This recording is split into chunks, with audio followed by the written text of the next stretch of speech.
This slideshow will focus on the rich and long history of North Africa. Ancient Egypt is known as the gift of the river, and the reason that it's known as the gift of the river is because it exists because of the Nile River in this area. All right, it is among the world's first civilizations. It was developed 5,000 years ago, and it lasted a really long time. It lasted 3,000 years before it kind of fell apart. All right, and so the reason, again, for this being one of the first civilizations is the Nile River. The Nile River is in the middle of a desert. 96% of Egypt is desert, and the Nile River sits in the middle of it. So it's like an oasis in the desert. And those yearly floods that came through every single year left silt, which is very good soil. So it was a very good place where plants could survive, and therefore animals could survive and thrive. So there were a lot of plants and animals in the region. So the ancient hunter-gatherers could easily survive in this area. And many ancient hunter-gatherers could survive in the area, which was not very common. Usually if you were in a hunter-gatherer type of a lifestyle, you couldn't live by other people. It was too difficult, right? And so these hunter-gatherers started, and then the idea of farming came in from Southwest Asia, where it started in ancient Mesopotamia. All right, and the idea of farming is completely different than hunting and gathering. Now, once you can farm, you are able to, instead of just feeding yourself off the hunter-gatherer, you're able to feed lots more people than yourself. And so you could have these small villages and turn them into towns, and then the towns into cities, because with less work you could have more food and a more reliable food source where you didn't have to hunt it down or find it. All right, and so by 3000 BC, about 1 million people were living in this area in ancient Egypt and sharing a culture, sharing their languages, sharing a religion, all of these different things, because they were living together as a civilization. Now, ancient Egypt had a very powerful government, and it had to have a very powerful government. It was led by its king, which is known as a pharaoh. So in ancient Egypt, Pharaoh was a king. All right, so we can look at this definition right here. Oh, my pen isn't working. Give me a second. Okay, we can look at this as a definition of Pharaoh, a king of ancient Egypt.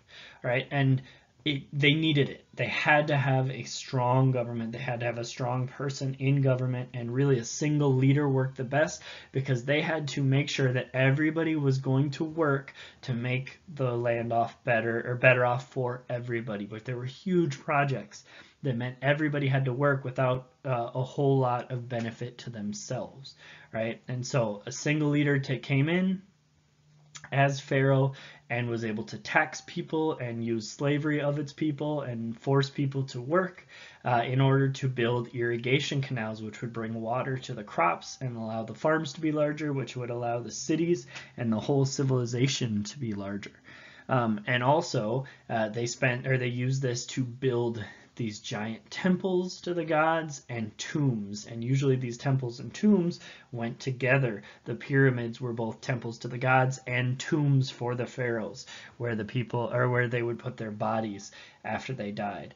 The pharaohs were seen as gods, and so it was a dictatorship, but it was really a theocracy, because it was truly led by a god. Okay, and really it's interesting because ancient Egypt lasted so long because it was more unified. There was less arguing than a lot of other ancient civilizations, and that's because they had a strong central government with a person in charge that most people trusted, because they saw them as a god. The Egyptians also studied and were leaders in many scientific fields. Some of the very first people in the world to study things like science and math and astronomy, looking at the stars and trying to figure out what that meant, as well as engineering, making sure that buildings and machines and things like that worked the right way for them. All right. And so that allowed their culture to advance quicker than other cultures. Also, they invented hieroglyphics. Hieroglyphics right over here is some examples of the hieroglyphics. Hieroglyphics is a system of writing that used pictures and other symbols to represent different things. All right, and so it was used for a lot of different reasons, but they used this writing system, whether it was carving or writing on papyrus or whatever, they used it to keep records about the government, to keep records about their history, to keep records about their religion. And this allowed us to, once we figured out what the hieroglyphics meant, to really understand their culture more than we do other ancient cultures that didn't have a writing system. Okay, so it kind of kept their culture and everything alive. They also invented papyrus out of these reeds right here, and they were able to dry it and press it into the very first paper that was made from these reeds from the Nile River. Egyptian religion was pretty similar to Greek and Roman mythology that we've learned about before, but they believed in hundreds of gods. They thought these gods controlled different places and things, whether it was the underworld or certain cities, or maybe controlling the rain or the sun or death or whatever it may be. All right, and so that was kind of what their belief was. But they also believed in an afterlife, and the afterlife was very important to the Egyptians. And so the pharaohs were obviously rich. They were the kings. They were the leaders of it all. And they would be buried with all of their favorite things, all of their valuables, sometimes their pets, their food, their boats. They would have boats to take with them, whatever it was. Okay, they had all of their most favorite possessions were buried in a tomb with them, so that they could take them with them to the afterlife. And they built these elaborate tombs. And in the pyramids of Giza are tombs for pharaohs, right? These huge wonders of the world pyramids, and they are made to have a tomb room to hold the body and possessions of these great leaders, these pharaohs, right? And the pharaohs also were often mummified, so they were turned into mummies. We see a picture of a mummy up here. And a mummy isn't the horror movie thing that comes alive and everything, but that is a representation of it. But the mummy, the idea of a mummy was to keep the body preserved so it would not decompose. And so the idea of, oh, these mummies are going to come back, they're still, it could be life in them or whatever, that's not super realistic, because the way that a mummy was made was they would remove all of their internal organs, and they would actually put a hook in through the nose and pull the brain out with that nose, and then they would dry out the body with salts and stuff like that, and they would wrap them in linen sheets to preserve that body. All right, and so that is what a mummy is, and the idea is just to keep that body preserved as well as you can. And really, outside of that hieroglyphics that we talked about before, which allowed us to learn a lot about Egyptian culture, this helped us learn a lot about Egyptian culture too, because you could see the richest elite of the country, of the civilization, were buried with their most important things. And so it really showed you what was valued in ancient Egypt. Take some time to write out an answer for this question. The question is, what do you think are some of the reasons that we know more about ancient Egypt than other ancient civilizations? Eventually, like I said, ancient Egypt did fall, and it fell because it was conquered by first the Persians, which we've talked about before, and then after the Persians, the Greeks came in and took over and ruled. And when the Greeks ruled Egypt for about 302 years, it had a number of different leaders, but the last Greek ruler was the famous Queen Cleopatra, and she was Cleopatra the VII. All right, and then after the Greeks lost control, I guess this is in a different part, when the Greeks were in charge, another group of Greeks known as the Phoenicians came in and built another powerful country in Tunisia, the country of Carthage. Now Carthage, eventually Egypt fell to Rome, and Carthage got itself into a war, or a set of wars known as the Punic Wars with Rome, and lost that war. And so the entire area of North Africa fell into Roman rule. Um, while this was happening, though, the entire group of religions went from ancient Egypt, this mythology-based religion, into Christianity because of the Christian influences that were coming in from Greece and Rome. So by the end of 400 AD, most of North Africans had converted over to Christianity. Soon after that, the Arab conquest began. And so the Arabs came in, and they came in from the Middle East, right, and moved across into the region. And they transformed the language of the region, the culture, the religion, all of these things. Everything changed about North Africa. And it became much closer to what it is today. So in 600s AD, Islam was first preached in Arabia, so it was the first time that it was talked about and discussed, right? And during this time, soon after, the Muslims built armies, and they started to take over land and try to convert the people and make their land larger. And so these Muslim armies built this empire that stretched all the way from Spain up here out to Iran out here. And so obviously a big chunk of that was North Africa in the middle here. And so they built an army and built that region up, and this region was taken over mostly by this Muslim area, or these Muslim people.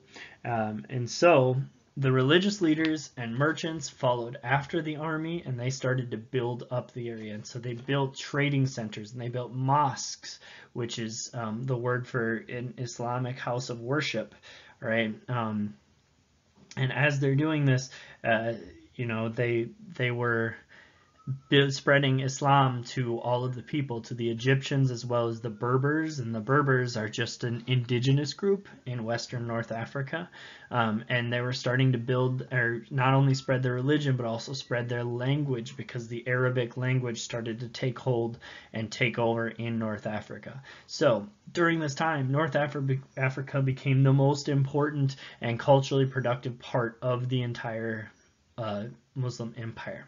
All right, major centers of religion were built in Kairouan, Tunisia, and Cairo, Egypt, and all of these other different places. And during this time when the Muslims were in control, art and literature really flourished within the area. And so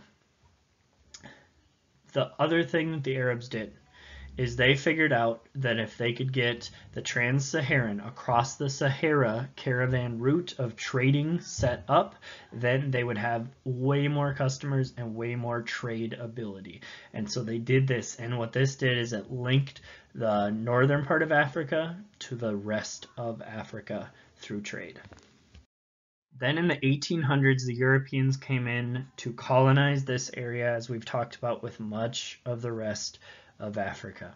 Okay, and you can see the colonizing countries over here if you look up close. All right, we see that Britain had control of Egypt, and Italy had control of Libya, and then France had most of West Africa with Morocco, Algeria, and Tunisia. Okay, and so we can see those were the main ones, and Spain was in there as well, in different parts of Morocco on the western coast. All right, so why? What's going on here? Why are the Europeans coming in and taking this land? They're coming in and taking this land for three reasons, but all of them equate to money, dollar signs. That's what's most important to them. They wanted to control all of the resources of the region. That means they get them, and they get to make money off of them, and they get to decide who gets those resources to build goods that can be sold all around the world. The second thing is they get to guard their important trade routes, and if they want to, not only do they have these great trade routes that they can control, but they can control other countries from coming through as well, which means they get all of the money. And last but not least, there were rulers in the area that had already gone into debt with European countries, and these European countries came in to try and force those local rulers to actually pay their debts, even though they weren't planning on it or couldn't really afford to. And so, like I said before, Britain had Egypt, France had most of the western part of North Africa, I pointed out before, and then Spain and Italy had pieces of the rest. Okay, it didn't last very long before there was already resistance. People did not like other people being in control of their resources. They wanted a say in the government. They wanted all of these different things. And so a lot of the countries protested, and most of them pretty quickly gained their independence by 1950s. And so almost all of them had their independence, but Algeria right here, it took a little bit longer because they couldn't really decide, and nobody could really agree if this was part of France or if it was not part of France. All right, and so they said, we're different than France, we aren't France. France said, you are a part of us, and they said, no, we have a different culture, we have a different language, we have a different religion. They said, the quote is, Islam is our religion, Arabic our language, Algeria our fatherland, saying this is a different country, we are not part of you, France. All right, and so after 8 years of bloody civil war, or war, I guess, if you don't count them as the same country. In 1962, the French troops eventually left and gave them their independence. And at this time, most of the Europeans that lived in Algeria ran away to other countries. Write out checkpoint 2. The question is, who was more successful in their influence over North Africa, Europe or the Arab world? Why do you think that? Again, this one is your opinion. There is no right or wrong answer. You could argue either way. Egypt gained independence earlier than a lot of the other countries in the area. They gained their independence officially in 1922, but really Britain was still in charge, and they quietly, kind of under the table, controlled them up until 1952, until Gamal Abdel Nasser and a bunch of his military officers came in and overthrew the government. When they overthrew the government, he took over himself, and Nasser became the dictator. Now, Nasser took a lot of different actions as a dictator, but here are a few of them that a lot of people saw as positive actions, things that he did that were good. Okay, he took control of the Suez Canal from the British and the French. Okay, what happened is he took over the control of it, and he said, now this is ours. And the British, the French, and Israel attacked Egypt and brought in their military to take back the Suez Canal that they had built and that they wanted to keep. And the United States and the United Nations came in and said, you can't be attacking them, and forced them to withdraw and leave the area. And this was known as the Suez Canal Crisis, and Egypt won. Okay, and so people liked that he had gotten the Suez Canal, which was so important. And they also liked that Nasser was willing to stand up to the European leaders and say, I don't care what you guys do. You can come after me, whatever. We're going to take what is ours. And so people liked that he did that. The third thing that he did that people liked is he built the Aswan Dam. And remember, the positives of the Aswan Dam were not small. I mean, we saw the negative environmental impacts, but the positives were they were able to stop those dangerous floods, and they were able to irrigate land with it, use it for water for their crops. The last thing that was one of his ideas that's kind of interesting is in Egypt, he thought that he believed in the idea of pan-Arabism. And so what he thought is all Arab-speaking countries should unite into one country and make decisions together for the benefit of them all. And he thought, if we do this, then we'll have the population, the money, the military, all that kind of stuff to be one of the world powers. And so it was kind of an interesting idea. Egypt continued its troubles with Israel. Egypt did not think that Israel should even exist, and Nasser did not think that Israel should exist or should be around, and so Nasser tried to fight Israel. At that time, Israel got upset about the attack from Nasser, and they came in and defeated him and took control of the Sinai Peninsula in 1967. Okay, Israel had defeated Egypt, Jordan, and Syria and took control of this really important part of Egypt. All right. At this time, Anwar Sadat very soon became the leader. You can see a picture of him right here. He became the leader of Egypt, and he tried to take it back in 1973, but again failed, again was defeated by Israel. Now, eventually, Egypt gave in, and they signed a peace agreement with Israel. They said in 1979, they said, we're not going to attack you anymore. We're not going to be your enemy anymore. Let's sign this treaty. Let's sign this peace agreement. And in return for signing that peace and not attacking Israel anymore, and Israel having some safety, Egypt got the Sinai Peninsula back.